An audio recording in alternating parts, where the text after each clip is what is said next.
శ్రీ గురుభ్యో నమః. శ్రీ శుభకృతనామ సంవత్సరం ఉగాది రాబోతున్నది. ఏప్రిల్ 2వ తేదీ ప్రారంభం కాబోతున్నది. మరి రాశి ఫలితాల విషయంలో మిథున రాశి జాతకులకి ఏమన్నా గొప్ప విశేషాలు ఉన్నాయా అని మనం కొంచెం లోతుగా పరిశీలన చేద్దాం. గత 2020వ సంవత్సరం జనవరి నెల 24వ తేదీ నుంచి అష్టమ శని పీరియడ్ మీకు జరగబోతున్నది కదా. ప్రస్తుతం రన్నింగ్లో జరుగుతున్నది కదా, అది ఇంకా కొనసాగబోతున్నది కదా. మరి ఎంతకాలం కొనసాగుతుంది? 2023 జనవరి 17వ తేదీ వరకే. అమ్మయ్య, అష్టమ శని నుంచి విముక్తి కలగబోతున్నదన్నమాట. ఇది ఒక్కటి కొంచెం తీపి గుర్తుగా అనుకోవాలి. సరే, ఇంతకీ అష్టమ శని, ఈ శని ఈ సంవత్సరానికి రారాజు, రాజ్యాధిపతి. అయితే ఆయన సంవత్సర ప్రారంభం నుంచి ధనిష్ఠ నక్షత్రంలో సంచారం చేస్తున్నాడు. ధనిష్ఠ అనేది శత్రు నక్షత్రం. ఆ శత్రు నక్షత్రంలో రాజు శని వ్యతిరేకంగా సంచారంలో ఉన్నాడు. అంటే దాని యొక్క ప్రపంచ అరిష్ట యోగం. దీంతోపాటు ఇతర వ్యతిరేక గ్రహస్థితులు ఉన్నాయి.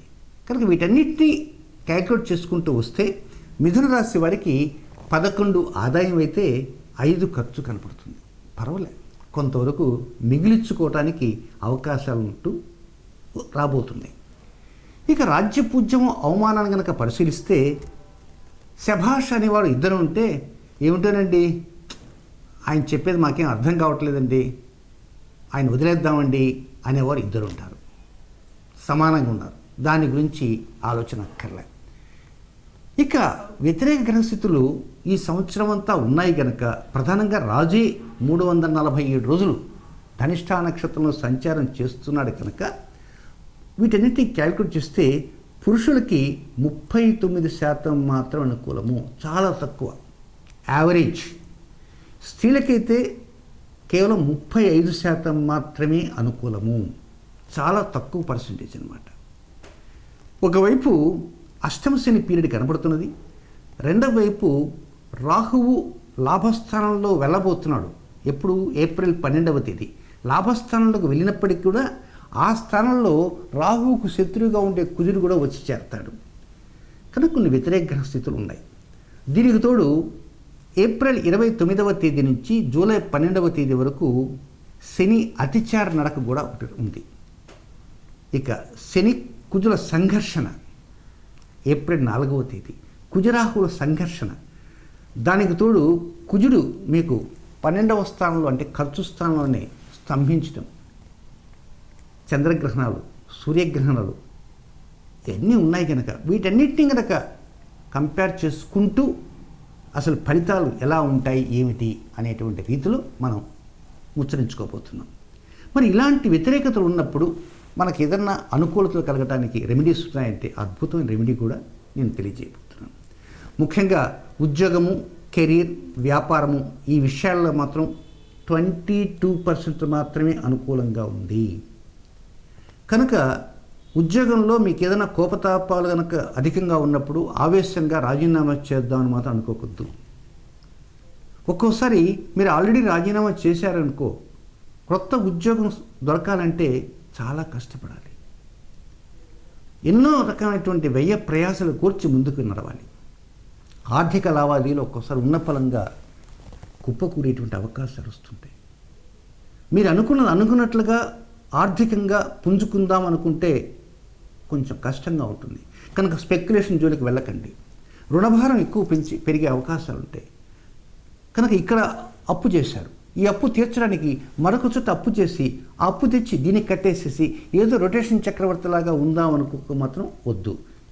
ఆ విధంగా రొటేషన్ చక్రవర్తిలాగా మెలుగుతూ ఉంటే కొంతకాలమే గడిచిపోతుంది కదా అనుకోవచ్చు. కానీ ఒక్కోసారి అక్కడి నుంచి తెచ్చిన డబ్బు ఏదో కారణాల వలన పొరపాటున తెస్తుంటే మీ నుంచి అది జారిపోవడం జరిగిందనుకో, బ్యాడ్ లక్.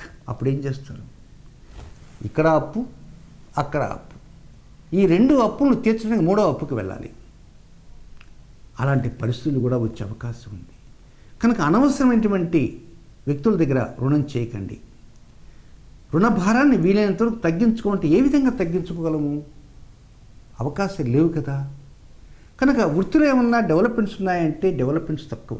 ప్రమోషన్స్ దగ్గర దాకా వస్తుంటాయి, మళ్ళీ కనుమరుగవుతుంటాయి. ఇకపోతే విదేశీ వ్యవహారాలలో ఉంటాయి కొన్ని, లేక విదేశీ ఉద్యోగాలు చేసేవారు ఉంటారు.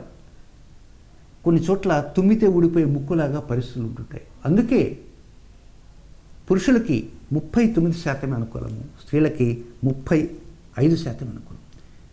కనుక వీరికి చివరిలో ఒక పరిహారం కూడా తెలియజేస్తాను. ఇక వివాహం కానటువంటి వారు ఉంటారు. ఇలాంటి వివాహం కానటువంటి వారు మే నెల 8వ తేదీ దగ్గర నుంచి ఆగస్టు నెల 21వ తేదీ వరకు అనేక ప్రయత్నాలు చేస్తుండాలి. ఒక్కోసారి ప్రయత్నాలు విఫలమవుతుంటాయి. విఫలమైనా కూడా కొంచెం ముందుకు వెళ్తుండాలి. ఇంతకీ మీ జాతక చక్రంలో కొంత వ్యతిరేకతలు, కొంత అనుకూలతలు ఉండవచ్చు.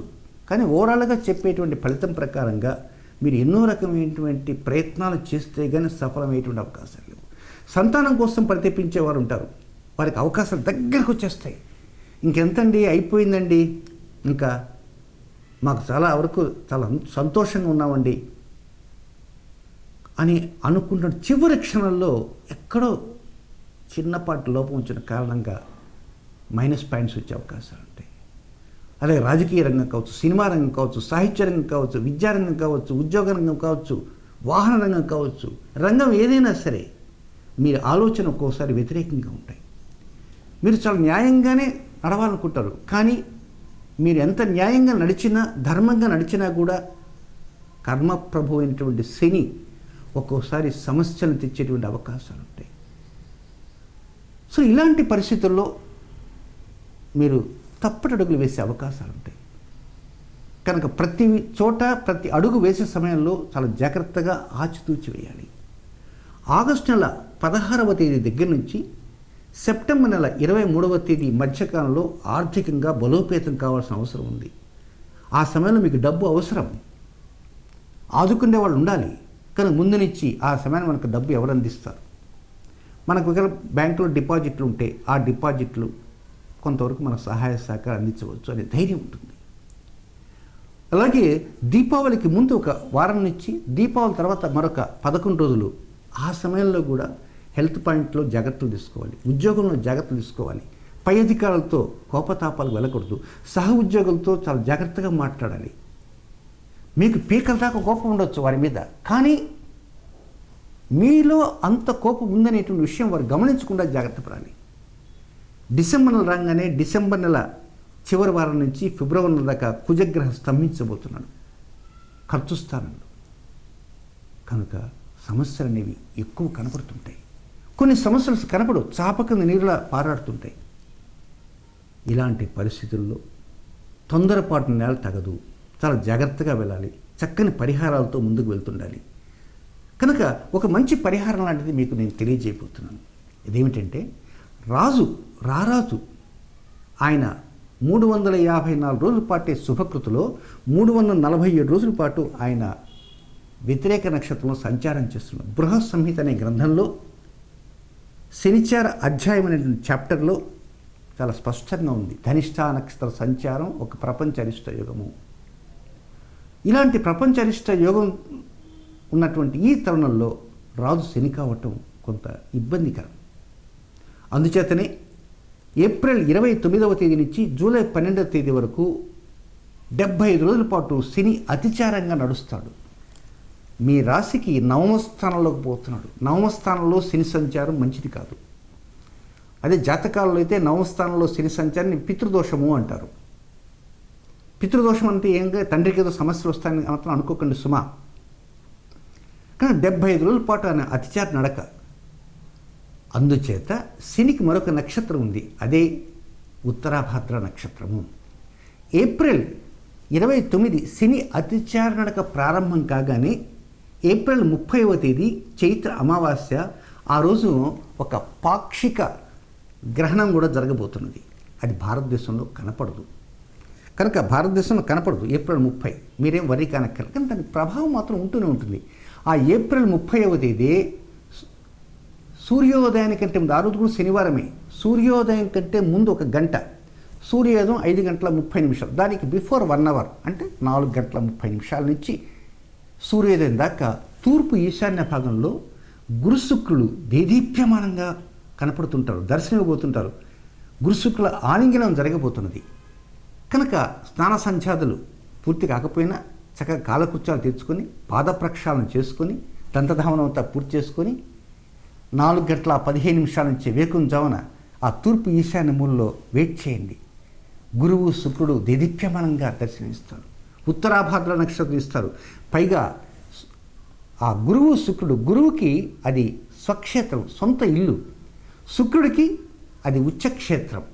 కనుక ఆ గురువు శుక్రుడు ఏప్రిల్ 30 మరియు మే 1వ తేదీ, మే 1వ తేదీ వైశాఖ శుక్ల పాడ్యమి, ఆ 2 రోజులు చాలా దగ్గరగా ఉంటారు.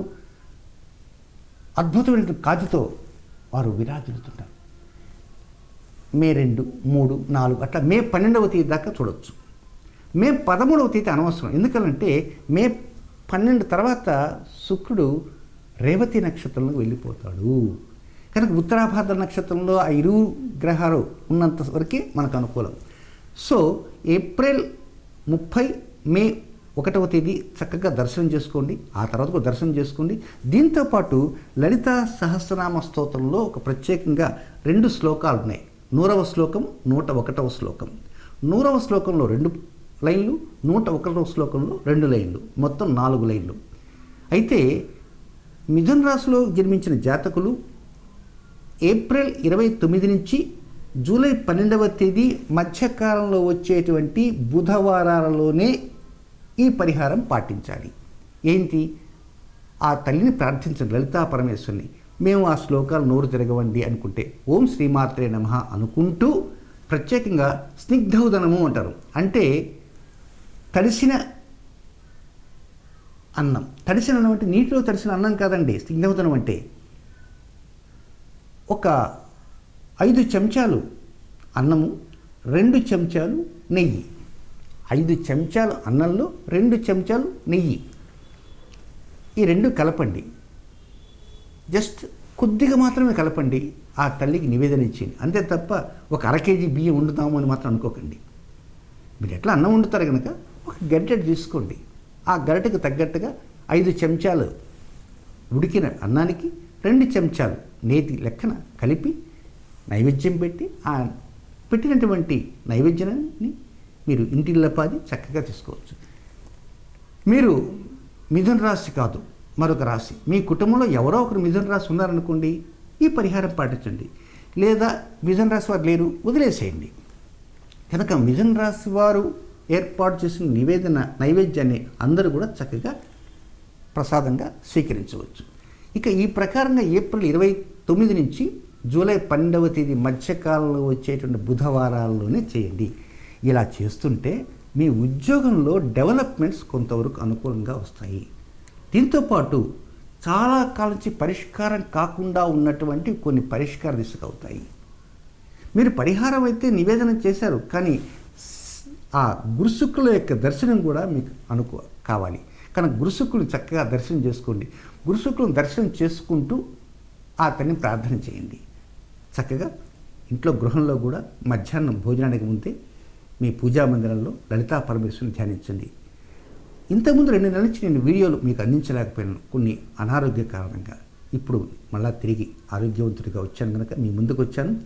కనుక ఇంకా సమయం ఉంది కనుక ఆ 2 శ్లోకాలతో పాటు మరికొంత వివరంగా ఈ పరిహారాన్ని గురించి కూడా మీకు నేను తెలియజేస్తాను. అయితే ముఖ్యంగా చివరిగా ముగించే ముందుగా మిథున రాశి వారికి కొన్ని జాగ్రత్తలు కూడా చెప్పాలి. అనవసరంగా కోర్టు వ్యవహారాల్లోకి వెళ్ళకండి. ఎవరి మీదన్నా మీ కోపం ఉందనుకో, వాడి మీద కోర్టు వేసేస్తానండి, ఏదైనా నా పగ చల్లారాలండి అని ఆవేశంగా ఎవరు తనకండి. కానీ న్యాయం అనేది నిదానంగా మీకు దక్కుతుంది. కొంతకాలం వెయిట్ చేయాలి. హడావుడిగా ఆవేశంగా మాట్లాడకండి. మీరు ఎవరి దగ్గరైనా ఆవేశంగా మాట్లాడితే దాని యొక్క ప్రభావం 2వ రోజే మీరు దాని ప్రభావం ఎలా ఉంటుందో చవి చూస్తారు. ఇక ఈ పరిహారం పాటిస్తూ ఉంటే ఆగస్టు నెల 2వ వారం దగ్గర నుంచి డెవలప్మెంట్స్ నెమ్మదిగా ప్రారంభమవుతాయి. ఉద్యోగంలో ప్రమోషన్స్, ఆగి ఉన్నటువంటి ప్రమోషన్స్కు కొంచెం కదలికలు ప్రారంభమవుతాయి. పై అధికారులతో మీరు కొన్ని నిర్ణయాలు మీరంతటా మీరు వెళ్ళి పై అధికారులతో చెప్పడానికి అవకాశాలు కూడా వస్తుంటాయి. విద్యార్థులకు కావచ్చు, దంపతుల మధ్య ఉన్నటువంటి సంఘీభావం పెరుగుతుంటుంది. ఇక సోదరులతో సమయం చక్కగా పాటిస్తుంటారు. మంచి రహస్యాలను కూడా తెలుసుకోవడానికి అవకాశాలు ఉంటాయి. ఏతావత చెప్పేది ఏంటంటే, మీకు అష్టమ శని జరుగుతున్నది. ఏప్రిల్ 29 నుంచి జూలై 12వ తేదీ వరకు ఆ 75 రోజులు మాత్రం అష్టమంలో శని ఉండడు, ఆయన నవమస్థానంలో ఉంటాడు. ఆ నవమస్థానంలో దాన్ని పితృదోషం అంటారు అని దానికి ఏదో ప్రత్యేకంగా మీరేం వర్రీ కానక్కర్లే. ఈ లోపల వీడియోలలో రాశి ఫలితాలు చెబుతుంటే కనుక ఆ రాశి ఫలితాల్లో కూడా అక్కడక్కడ మధ్య మధ్యలో పరిహారాలు చెబుతుంటే కనుక ఆ 15 రోజుల్లో ఏదైనా సమస్య ఉంటే ఆ సమస్యను పరిహారం చెప్తా కనుక ఆ పరిహారం పాటించడానికి కూడా ప్రయత్నం చేస్తూ రాబోతున్నటువంటి ఏప్రిల్ 30, మే 1 గురు శుక్రుడు చక్కగా దర్శనం చేసుకోండి. ఆ తర్వాత బుధవారాలలో కూడా ఈ పరిహారం పాటించి ఆ తల్లిని కనుక మీరు ప్రార్థనాపూర్వకంగా ప్రార్థిస్తే చక్కటి అనుకూలతతో ముందుకు వెళ్ళటానికి అవకాశాలను చేజిక్కించుకోవడానికి ఆ దైవానుగ్రహం తప్పకుండా మీకు మేలు చేస్తుందనే ప్రగాఢ నమ్మకం నాకుంది. శుభం.